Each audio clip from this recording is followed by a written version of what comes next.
Mental health is probably the most pervasive health problem that modern civilization faces. Mental illnesses like schizophrenia and epilepsy have always been recognized, but now there is a wide range of syndromes, all described as mental illness. These conditions have always been with us. Since the beginning of time, conditions such as depression and anxiety have been described, but it's only recently that they've been considered to be abnormal. Modern day living is much more complicated than it has ever been, and the causal factors of mental disturbances can also be very complicated as compared to the past. It is common knowledge that taking medications for any kind of mental disturbance creates a lifetime of dependency and never cures the problem, only suppresses it. CCHR International, the Citizens Commission on Human Rights, has the statistics on the prolific, indiscriminate use of mind-altering drugs in the US. Approximately 25% of the entire population are taking legally prescribed psychotropic drugs. And typically what happens in the States soon becomes the norm everywhere else. Of particular concern is the use of drugs in babies and children who cannot choose otherwise.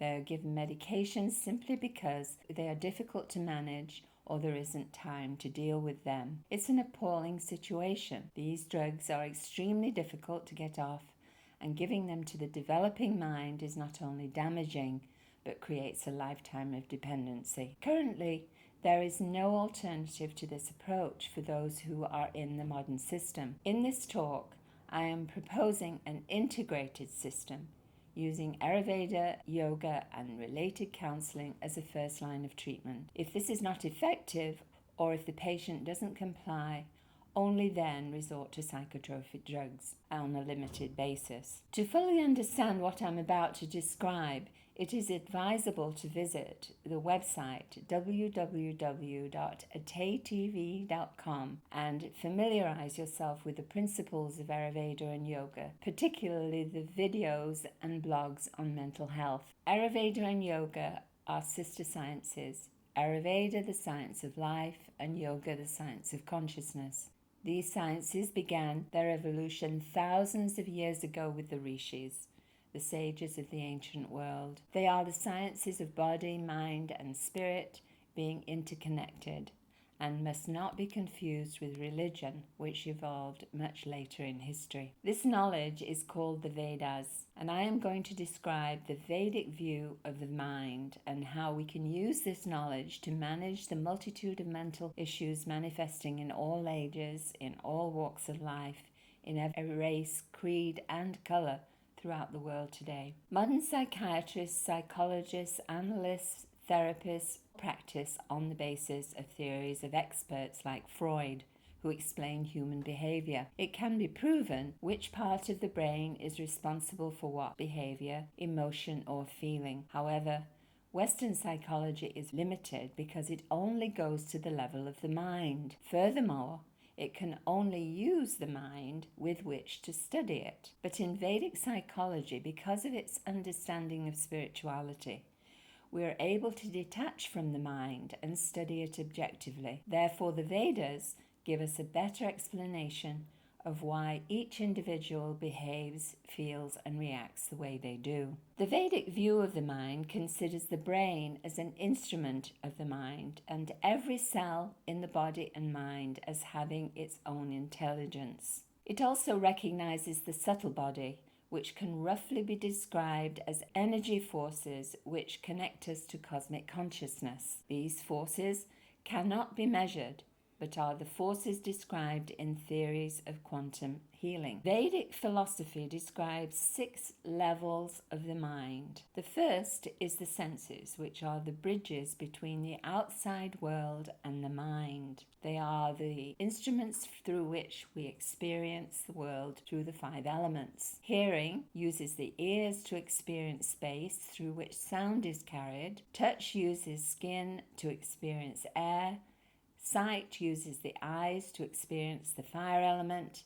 Taste uses the tongue for water, and smell uses the nose to experience the earth element, which consists of all 5 elements. What comes into the mind through the senses is critical to mental stability. Everything that the mind is exposed to is food, and it can have either a positive or a negative effect. People dealing with mental health issues must understand the importance of controlling sensory material. Information comes through the senses to manos, the sensory mind. We mostly operate at this level through passive activities, entertainment, and so on. It's like the screen of the computer, only capable of observing, but unable to process and store information. The next level is buddhi, or conscious mind, which can be compared to the processor of the computer.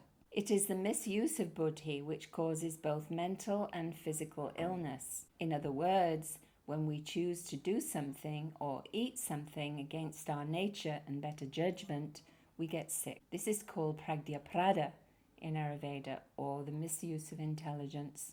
What sets humans apart from other living beings is this intelligence, meaning we can make choices and are not driven by instinct as other creatures are. The choices we make daily ultimately affect health and well-being, and because we can, we will always choose according to the desires of the mind. The Vedas say that the most difficult thing is to control the mind, and our aim in life should be to master it. Chitta is the subconscious mind and can be compared to the computer hard drive or memory. It is where all life's experiences and those of previous lives are stored. When we recall something, we bring it from the subconscious into the sensory mind where we can see it. Intelligence protects the subconscious, so it must be used properly and with awareness. Therefore, we must understand its function. Negative stimulants, impressions, sex and violence coming from advertising, movies, and the internet and so on, all play to the desires of the mind. Intelligence is not developed in babies and young children, which means that the subconscious is wide open and not protected. So if the child has a traumatic experience or isn't loved, then the impressions or samskaras, which are like scars, will be impregnated on the subconscious and will affect the person for the rest of their life. It isn't necessary to know the cause of these scars, and chanting mantra on a daily basis can remove them from the subconscious, rather like cleaning off a mirror so that we can see. Vedic psychology recognizes ahamkara, or ego, as the self-conscious mind, which gives all living beings a sense of identity. Everything has to have this feeling in order to exist. Modern psychology doesn't recognize this sense of I, nor does it understand where the feeling of I comes from, because it only studies the brain, and there isn't a part of the brain where the sense of I can be pinpointed. The unanswered question, who is this person who has these feelings,